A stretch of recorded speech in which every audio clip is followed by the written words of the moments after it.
नमस्कार मित्रों, Radha Krishna IAS classes में आप सभी का हार्दिक स्वागत है। आज हम यहाँ अंतर्राष्ट्रीय संबंधों की कड़ी में भारत चीन संबंध पर चर्चा करने जा रहे हैं। वर्तमान में हुए भारत चीन झड़प जो कि गलवान घाटी में हुई थी, यह चर्चा का विशेष मुद्दा रहेगा। वहीं ऐतिहासिक पृष्ठभूमि में हम 1949 से लेकर 1962 तक के भारत चीन संबंधों पर चर्चा करेंगे, जिसमें तिब्बत समस्या, सीमा विवाद समस्या और 1962 में भारत चीन के बीच युद्ध विशेष चर्चा का बिंदु होंगे। यह वीडियो IAS और PCS की मुख्य परीक्षा हेतु अति महत्वपूर्ण साबित होगा। चलिए शुरुआत करते हैं। भारत चीन संबंधों की वर्तमान स्थिति में 15 जून 2020 को गलवान घाटी, जो गलवान घाटी में है, भारत और चीनी सैनिकों के बीच झड़प हुई। इस जो झड़प हुई है, यह झड़प भारतीय और चीनी सैनिकों के हथियार बंद होने के बाद भी बिना हथियार के झड़प हुई थी, जिसमें बिना हथियार के झड़प होने के बाद भी कई भारतीय और चीनी सैनिकों की मृत्यु हो गई। क्यों गलवान घाटी में जो यह झड़प हुई थी, यह क्यों हथियारों का प्रयोग इसमें क्यों नहीं किया गया था, आइए इस पर चर्चा कर लेते हैं। 1996 ईस्वी में 1996 और 2005 में दोनों देशों के बीच में एक समझौता होता है। 1996 के समझौते के तहत दोनों तरफ की जो सीमाएं हैं, वहाँ पर जो सैनिक हैं, LAC के क्षेत्र में, LAC के क्षेत्र से वो जो LAC का क्षेत्र है उसमें 2 किलोमीटर तक गोलीबारी नहीं करेंगे, विस्फोटक पदार्थों का प्रयोग नहीं करेंगे, बंदूक से हमला नहीं करेंगे। और 2005 के साथ जो समझौता हुआ 2005 में, उसमें यह कहा गया कि शांतिपूर्ण तरीके से सीमा का विवाद का सुलझा करेंगे, किसी तरह की युद्ध जैसी, गोलीबारी जैसी स्थिति आने नहीं देंगे। इस तरह के समझौते के तहत ही गलवान घाटी में जो झड़प हुई है, इसमें हमें वो बंदूक का प्रयोग और बम विस्फोटों का प्रयोग देखने को नहीं मिलता है, परंतु इस झड़प में भी कई लोगों की मृत्यु हो गई, जो कि एक दुखद घटना है। अब आइए दोनों देशों के बीच जो ये विवाद क्यों उत्पन्न हुआ, इस पर चर्चा कर लेते हैं। यह है भारत का उत्तरी भाग। इसमें यहाँ पर ये जो क्षेत्र दिख रहा है, ये जो लाइन हमने खींची है, यह LAC है। क्या है? LAC माने line of actual control. Line of actual control क्या है? यह भारत और चीन के बीच दोनों देशों के सहर्ष प्रस्ताव द्वारा, इसमें किसी मैकमोहन रेखा, किसी अध्यक्ष का गठन नहीं किया गया था। दोनों देशों की सहमति से यह LAC का गठन हुआ है, परंतु यह एक परसेप्शन पर आधारित है। दोनों देशों के बीच भ्रम की स्थिति है कि LAC कहाँ पर है। वहाँ पर जो गलवान घाटी का क्षेत्र है, वहाँ जो विवाद उत्पन्न हुआ है, उस विवाद का एक कारण यह है कि यहाँ पर DOB, दौलत बेग ओल्डी का क्षेत्र पाया जाता है, जो कि भारतीय क्षेत्र है। यहाँ पर भारत की हवाई पट्टी है। यहाँ पर भारत ने एक सड़क का निर्माण किया है। सड़क का निर्माण किया है मतलब यहाँ पर भारत ने बॉर्डर पर इंफ्रास्ट्रक्चर का विकास किया है, जिसमें सड़क का निर्माण दारबुक, श्योक और TOB में किया है। दारबुक, श्योक और DOB माने दौलत बेग ओल्डी, ये क्षेत्र है। ये जो क्षेत्र है दौलत बेग ओल्डी का क्षेत्र है। इस क्षेत्र में भारत ने सड़क का निर्माण किया है। इसका मिलिट्री महत्व है। इस सड़क का मिलिट्री महत्व यह है कि भारत इस सड़क के माध्यम से अपने मिलिट्री फोर्सों को बहुत शीघ्र ही LAC क्षेत्र में स्थापित कर देगा, जो कि युद्ध की स्थिति में भारत के लिए बहुत सहायक साबित होगी। एक विवाद का विषय यह है। दूसरा विवाद का विषय यह है कि यहाँ पर जो पेगोंग सू झील है, इसी तरफ यहाँ पे एक झील है, पेगोंग सू झील। यहाँ पर जो फिंगर 1 से लेकर फिंगर 8 तक सीमांकन किया गया है। फिंगर 1 से फिंगर 8 तक सीमांकन किया गया है। भारत जो LAC लाइन जो है, ये LAC लाइन है, उसको फिंगर 8 से मानता है, लेकिन चीन इसका विरोध करता है। नहीं, फिंगर 8 से लाइन नहीं है। चीन ऐसा बोलता है। चीन कहता है कि फिंगर 4 से LAC गुजर रही है। यह विवाद का विषय है। तो दो विवाद के विषय हमने बता दिए, जो अभी हाल में घटित हुए हैं। वहीं यहाँ पर हमें गलवान घाटी देखने को प्राप्त होती है। गलवान घाटी में ही यह 15 जून 2020 को झड़प हुई थी भारतीय और किसके बीच, चीनी सैनिकों के बीच। इस गलवान घाटी का क्षेत्र पर चर्चा कर लेते हैं। गलवान घाटी क्या है? नुकीले पर्वतों के बीच में स्थित यह घाटी है। इस घाटी में एक नदी निकलती है जिससे बहती है। इस नदी का नाम है गलवान नदी। गलवान नदी का उद्गम है अक्साई चीन क्षेत्र में। ये जो क्षेत्र ये दिख रहा है, यह अक्साई चीन क्षेत्र है। यह चीन के कब्जे में है और यहाँ पे जो गलवान नदी निकलती है वह अक्साई चीन से निकलती है और यह भारत में आकर, या जो लद्दाख का क्षेत्र है, यहाँ पे लद्दाख का क्षेत्र है, ये इस क्षेत्र में आकर श्योक में मिल जाती है। किस में मिल जाती है? श्योक में मिल जाती है। अक्साई चीन को चीन का हिस्सा माना गया है। वहीं यह विवाद का उत्पन्न हो गया, यहाँ ये विवाद की हो गई। अब हम यहाँ पे कुछ पृष्ठभूमि देख लेते हैं। 1905 ईस्वी में करजन महोत्सव, 5 नहीं, करजन के शासनकाल में, करजन का शासनकाल 1905 तक रहता है। तो करजन के शासनकाल में एक अभियान तिब्बत में भेजा गया था जिसे यंग हस्बैंड अभियान कहा गया है। करजन के शासनकाल में भेजा गया था। तो यंग हस्बैंड अभियान में अंग्रेज तिब्बत को चीन को सौंप देते हैं और लेकिन तिब्बत को चीन को सौंप देते हैं, लेकिन तिब्बत वाले चीन को भगा देते हैं। वही 1914 में एक समझौता होता है। 1914 को जो समझौता है वो बहुत सिमरा समझौता कहा जाता है। इस समझौते के तहत भारतीय सीमा और तिब्बत की सीमा को अलग करने के लिए हेनरी मैकमोहन को नियुक्त किया जाता है। हेनरी मैकमोहन क्या करते हैं? तिब्बत को 2 भागों में बांट देते हैं। एक भाग आंतरिक तिब्बत है, आंतरिक तिब्बत, और दूसरा भाग बाह्य तिब्बत है। तो आंतरिक तिब्बत को यह चीन का हिस्सा मान लिया जाता है, आंतरिक तिब्बत को। वहीं बाह्य तिब्बत को स्वतंत्र घोषित कर दिया जाता है। तो यह 1914 के सिमला समझौता के तहत हेनरी मैकमोहन ने इसको लागू किया था। वहीं जब चीन और जापान के बीच युद्ध हो रहा हो तो चीन इस युद्ध में व्यस्त रहता है। तो 1933 तक दलाई लामा इसका फ़ायदा उठा के तिब्बत को स्वतंत्र घोषित कर देते हैं। वहीं 1950 तक भारत तिब्बत को एक स्वतंत्र राष्ट्र मानता है, स्वतंत्र मानता है उसको। वह एक स्वतंत्र देश है, परंतु चीन इसके विरुद्ध कार्य करता है। वह क्या करता है? 7 अक्टूबर 1950 को वह चीन पर तिब्बत पर आक्रमण कर देता है और तिब्बत पर कब्जा कर लेता है। तिब्बत चीन का हिस्सा बन जाता है, चीन के नियंत्रण में हो जाता है, लेकिन तिब्बत को धार्मिक स्वतंत्रता दे दी जाती है। वहीं पंचशील समझौता भी होता है। पंचशील समझौते के तहत चाउ और नेहरू की भी जो समझौता, उसमें भारत के नेहरू जी तिब्बत को चीन का हिस्सा स्वीकार कर लेते हैं कि वह तिब्बत चीन का हिस्सा है। यह बहुत बड़ी गलती होती है। वही अब भारत और चीन के संबंधों पर चर्चा कर लेते हैं। इसमें हम किताबों की बात पढ़ते हैं जो कि बहुत इंपॉर्टेंट है। भारत चीन एशिया के 2 बड़े देश हैं। लंबे समय तक ब्रिटिश उपनिवेशवाद का शिकार रहे, इसलिए दोनों देश की विदेश नीति स्वतंत्रता से पूर्व ब्रिटिश सरकार द्वारा निर्धारित की जाती थी। भारत चीन के बीच संबंधों का इतिहास काफ़ी पुराना है, जिसे पश्चिमी उपनिवेशवाद से कुछ समय के लिए बाधित कर दिया गया था। लेकिन भारत द्वारा 1949 में साम्यवादी क्रांति के बाद चीन में ऐसे शासन का उदय हुआ और भारत चीन संबंधों की नई दिशा मिली। 1959 तक ये संबंध स्वर्णिम रहे। 1929 तक यह संबंध स्वर्णिम रहे थे, जिसकी अंतिम परिणति भारत चीन युद्ध में हमें देखने को प्राप्त होती है। कब प्राप्त होती है? भारत चीन युद्ध में हमें देखने को प्राप्त होती है। कब होता है भारत चीन युद्ध? 1962 ईस्वी में यह होता है। इसके बाद 15 वर्षों तक भारत ने चीन के साथ अधिक घनिष्ठता स्थापित करने में स्वयं को बचाए रखा, परंतु 1976 में भारत चीन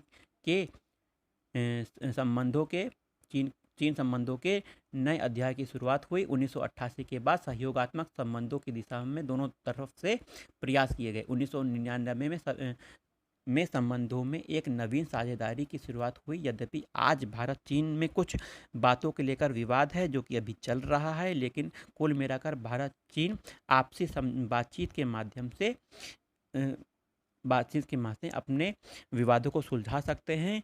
वहीं पाकिस्तान की तुलना में काफ़ी सौहार्दपूर्ण संबंध भी स्थापित कर सकते हैं। चलिए, भारत चीन संबंधों की ऐतिहासिक पृष्ठभूमि पर चर्चा करते हैं। यह इम्पोर्टेंट है। भारत और चीन के बीच ऐतिहासिक संबंध काफ़ी पुराना है। भारत चीन संबंधों का पुराना इतिहास बताता है कि चीन में बुद्ध धर्म भारत के रास्ते से गया था। चीन के लोग बौद्ध धर्म के बारे में जानने के लिए अशोक युग में भारत आए थे। गुप्त काल के चीनी यात्री भारत आए। इन यात्रियों में फ्याहायान, ह्यूएन सांग, जिन्होंने भारतीय कला का ज्ञान प्राप्त किया। सम्राट हर्षवर्धन, कश्मीर के शासक, कई राजाओं ने चीन के सम्राटों के पास अपने राजदूत भेजे। सम्राटों के राजदूत भारत के शासकों के दरबार में आए, लेकिन मध्य युग में मंगोलों और तुर्कों के आगमन से भारत चीन संबंध टूट गए। बाद में जब चीन और भारत में उपनिवेशवाद का प्रारंभ हुआ तो दोनों देश ब्रिटिश साम्राज्य से जुड़ गए। जब चीन का शोषण करने के लिए भारत के साधनों का प्रयोग किया जाने लगा तो भारत राष्ट्रीय कांग्रेस के नेताओं ने इसका विरोध किया।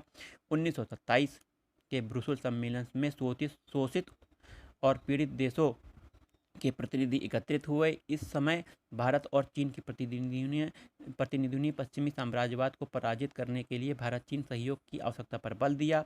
1931 में जापान ने चीन के मंचूरिया प्रांत पर आक्रमण किया, तब भी भारत ने इसका आलोचना की और चीन के प्रति सहानुभूति प्रकट करने के लिए चीन दिवस मनाया। 1937 में जब जापान ने चीन पर आक्रमण किया तब भारत ने इसकी आलोचना की। भारतीय राष्ट्रीय कांग्रेस ने चीन में एक चिकित्सा दल भी भेजा। इसके पीछे यही लक्ष्य था कि स्वतंत्रता के बाद भारत चीन संबंध मधुर होंगे। 1947 में नेहरू जी के प्रोत्साहन से जब सांस्कृतिक विश्व परिषद ने दिल्ली में जब एशियाई सम्मेलन बुलाया गया तब उसमें चीन के प्रतिनिधि भी शामिल हुए। भारत ने चीन में चल रही साम्यवादी क्रांति का भी समर्थन किया। अक्टूबर 1949 को साम्यवादी क्रांति के सफल होने पर चीन के जनवादी लोकतंत्र की स्थापना हुई। भारत ने उसका पूरा समर्थन किया और 1949 को साम्यवादी चीन को मान्यता प्रदान की। इस तरह भारत चीन के साथ मधुर संबंधों की नींव सुदृढ़ हुई। अब भारत चीन युद्ध पर चर्चा करते हैं। चलिए, 1949 से 1962 तक भारत चीन युद्ध के संबंधों पर चर्चा करते हैं। भारत ने 1949 में साम्यवादी चीन को राजनीतिक मान्यता देकर सौहार्दपूर्ण संबंधों की शुरुआत की। भारत ने 1949 में के.एम. पाणिकर को चीन का राजदूत बनाकर भेजा। भारत ने चीनी क्रांति को नवजागरण का प्रतीक बनाया। नए गणराज्य को संयुक्त राष्ट्र संघ में उचित स्थान दिलाने का भी प्रयास किया। भारत ने अमेरिका की परवाह न करते हुए हिंदी चीनी भाई भाई का नारा दिया। 1950 में भारत ने कोरिया संकट के समय चीन को आक्रांत घोषित करने का प्रस्ताव का विरोध किया और चीन का पक्ष लिया। 1951 में सैन फ्रांसिस्को सम्मेलन में भारत ने जापान के साथ शांति संधि घोषणा पर हस्ताक्षर न करके तथा फार्मोसा द्वीप को चीन में विलय करने का समर्थन करके चीन के प्रति अपने लगाव को प्रकट किया। 29 अप्रैल 1954 को दोनों देश के बीच एक व्यापारिक समझौता हुआ। भारत ने तिब्बत में प्राप्त अपने अधिकार चीन को सौंप दिए, बदले में कुछ नहीं मांगा। इस समझौते को नेहरू जी ने पंचशील सिद्धांत के रूप में ढालकर चीन के साथ अनूठी दोस्ती की मिसाल कायम की। 1954 में चीनी प्रधानमंत्री चाउ एन लाई भारत आए और नेहरू जी ने चीन की यात्रा की। इस तरह भारत द्वारा चीन के साथ सौहार्दपूर्ण संबंधों की पहल की गई और दोनों देशों ने साम्राज्यवाद, उपनिवेशवाद तथा रंग भेद की नीतियों का विरोध करने में भी साझेदारी दिखाई तथा आपसी संबंधों को सुदृढ़ बनाने का प्रयास किया। इसके बावजूद तिब्बत और सीमा विवाद को लेकर दोनों देश के बीच तनाव जारी था। अब तिब्बत विवाद पर चर्चा कर लेते हैं। Problem of Tibet. इस युग में सौहार्दपूर्ण संबंधों को बिगाड़ने वाली दो प्रमुख घटनाएं घटती हैं। यह घटनाएं थीं तिब्बत विवाद, सीमा विवाद। तिब्बत भारत और चीन के मध्य स्थित एक ऐसा क्षेत्र है जिस पर चीन का प्राचीन प्रभुत्व रहा है। इसके बढ़ते प्रभाव को रोकने के लिए कर्जन ने 1905 में तिब्बत में दलाई लामा को एक संधि करने पर को बाध्य कर दिया था। इसके बाद 1906 में ब्रिटेन और चीन के बीच हुई संधि के द्वारा भी ब्रिटेन ने चीन की तिब्बत सर्वोच्चता स्वीकार कर ली थी। इस संधि के अनुसार यह तय हुआ था कि चीन की राजधानी लहासे में एक भारतीय प्रतिनिधि रहेगा। इस संधि के अनुसार यह भी तय हुआ कि यांगतुक, ग्यात्से और गारटोक में भारत की व्यापारिक एजेंसियां स्थापित की जाएंगी। ग्यात्से तक डाक तार घर स्थापित करने तथा भारत सरकार को अपने व्यापारिक मार्ग की सुरक्षा के लिए तिब्बत में कुछ सेना का भी अधिकार होगा, परंतु चीन ने तिब्बत की स्वायत्तता को बार बार नष्ट करने का प्रयास किया। जब चीन ने साम्यवादी सरकार की स्थापना हुई, तब तिब्बत ने ल्हासा में कोमितांग मिशन को हटाने का प्रयास किया। चीन ने तिब्बत के इस प्रयास को शंका की दृष्टि से देखा, इसलिए जनवरी 1950 में चीन के तिब्बत के साम्राज्यवादी षड्यंत्रों से मुक्त करने की घोषणा कर दी। भारत चीन इस षड्यंत्र के खिलाफ था, क्योंकि चीन तिब्बत में भारत के विशेषाधिकारियों को कुचलना चाहता था। भारत चाहता था कि तिब्बत को एक स्वतंत्र शासन इकाई बना दिया जाए, लेकिन चीन ने इसकी परवाह न करते हुए 1950 को तिब्बत के विरुद्ध सैनिक कार्रवाई शुरू कर दी। भारत ने इसका विरोध किया। इसके उत्तर में चीन ने भारत पर आरोप लगाया कि वह साम्राज्यवादियों के बहकावे में आकर उसके आंतरिक मामले में हस्तक्षेप कर रहा है। इस वातावरण से घबराकर दलाई लामा तिब्बत छोड़कर चले गए। उन्होंने तिब्बत के मामले को संयुक्त राष्ट्र संघ में उठाने का असफल प्रयास किया। इससे भारत चीन संबंधों में अस्थायी रूप से तनाव उत्पन्न हो गया। 23 मई 1951 को चीन तिब्बत में एक समझौता हो गया। इस समझौते के तहत तिब्बत की सीमित स्वायत्तता लिमिटेड ऑटोनॉमी दे दी गई तिब्बत को। इससे भारत के सम्मान को ठेस पहुंची, क्योंकि भारत तिब्बत में पूर्ण स्वायत्तता चाहता था। जब 1954 में जब चीन के प्रधानमंत्री चाउ एन लाई भारत आए, तो पंचशील के सिद्धांतों का प्रतिपादन करके भारत चीन समझौते को मान्यता दे दी, मतलब तिब्बत को चीन का अंग मान लिया। वहीं मार्च 1958 में तिब्बत की जनता ने चीन के विरुद्ध विद्रोह कर दिया। इस विद्रोह का दलाई लामा ने पूरा समर्थन प्राप्त था। चीनी शासकों ने इस विद्रोह का अमानवीय तरीके से कुचलना शुरू कर दिया। वहीं वो तिब्बत को दलाई लामा तिब्बत छोड़कर भागने लगे। दलाई लामा को भारत में शरण ले ली, भारत की शरण मिल गई। चीन ने भारत पर आरोप लगाया कि वह विद्रोही तिब्बत को मदद दे रहा है। तब भारत ने स्पष्ट किया कि यद्यपि भारत तिब्बत की स्वायत्तता का पूर्ण समर्थन करता है, लेकिन वह किसी प्रकार की हिंसा के पक्ष में नहीं है, न ही उसका तिब्बत में हस्तक्षेप का कोई इरादा है।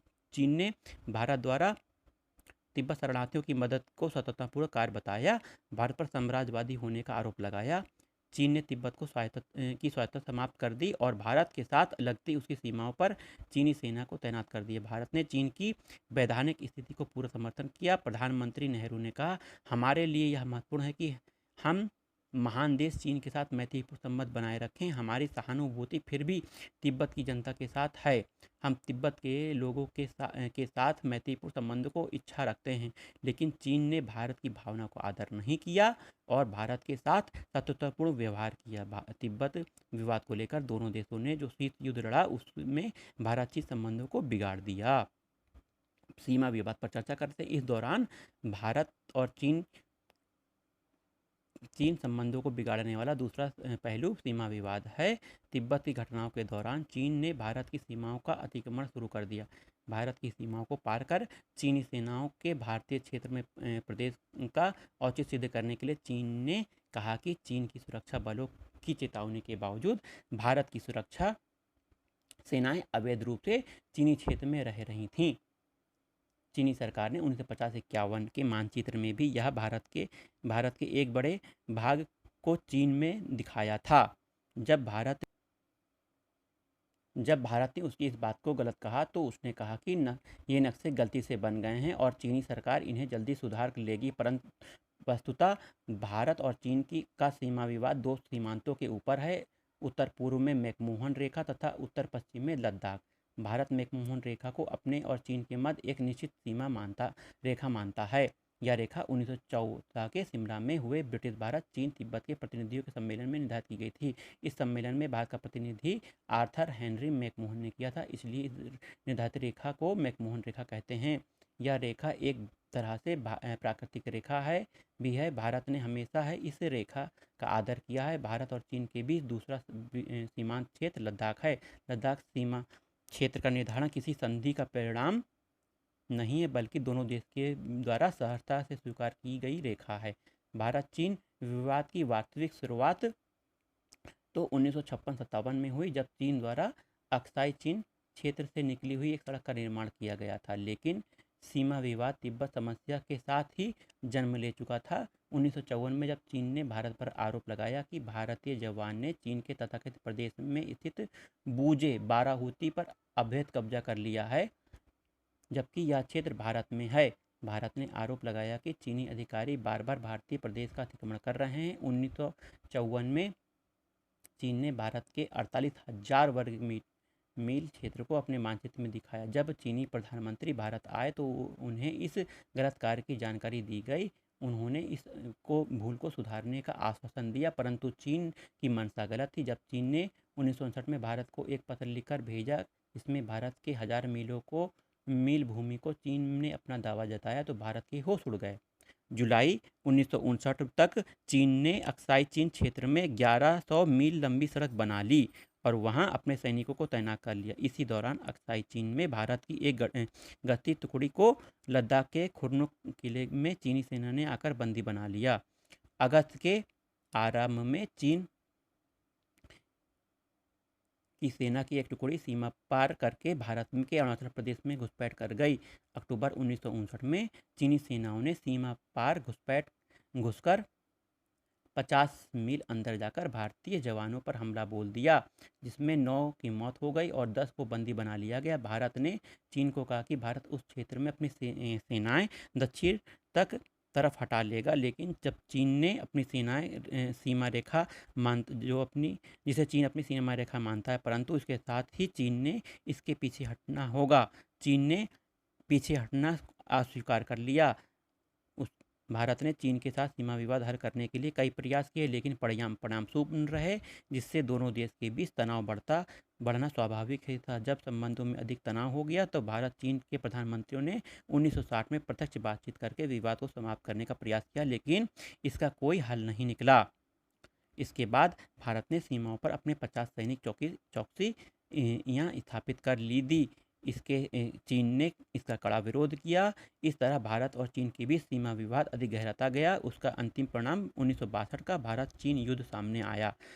12 जुलाई 1962 को लद्दाख की गलवान घाटी, जो आज भी विवाद का विषय है, यहाँ पर जो अभी झड़प हुई है, वहाँ पर गलवान घाटी में स्थित भारत की पुलिस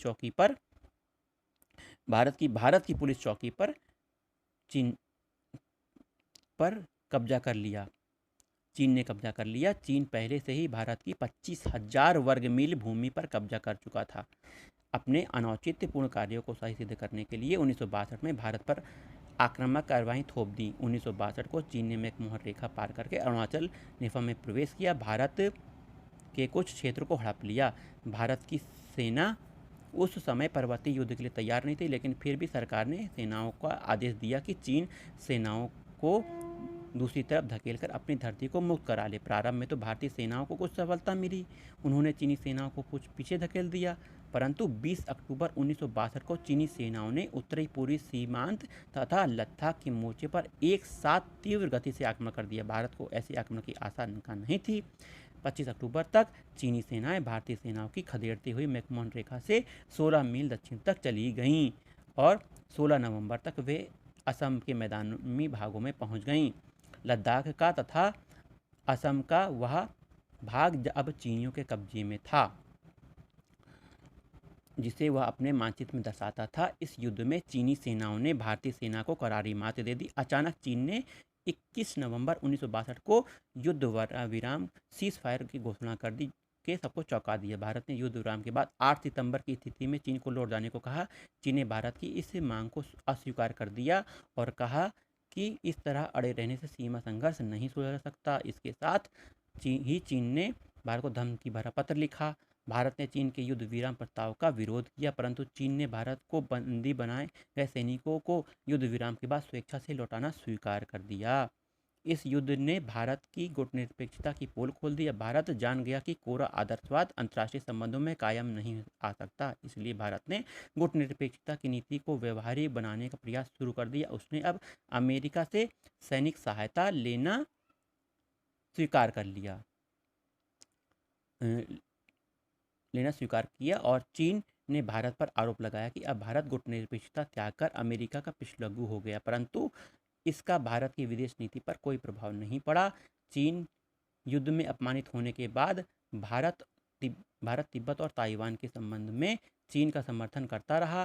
संयुक्त राष्ट्र संघ में अपनी विदेश नीति में बदलाव लाते हुए पाकिस्तान के साथ लगाव बढ़ा दिया चीन ने। वहीं चीन ने पाकिस्तान के सैन्य और आर्थिक मदद देना भी शुरू कर दिया। इससे भारत के गौरव को ठेस पहुंची। अब भारत समझ गया कि चीन अंतर्राष्ट्रीय क्षेत्र में अपना प्रभाव बढ़ाने के लिए विस्तारवादी नीति अपना रहा है। अब भारत पश्चिमी देशों से मदद लेने लगा। सोवियत संघ ने भी चीनी आक्रमण की निंदा की, लेकिन फिर भी भारत को खोया हुआ गौरव वापस नहीं मिल सका।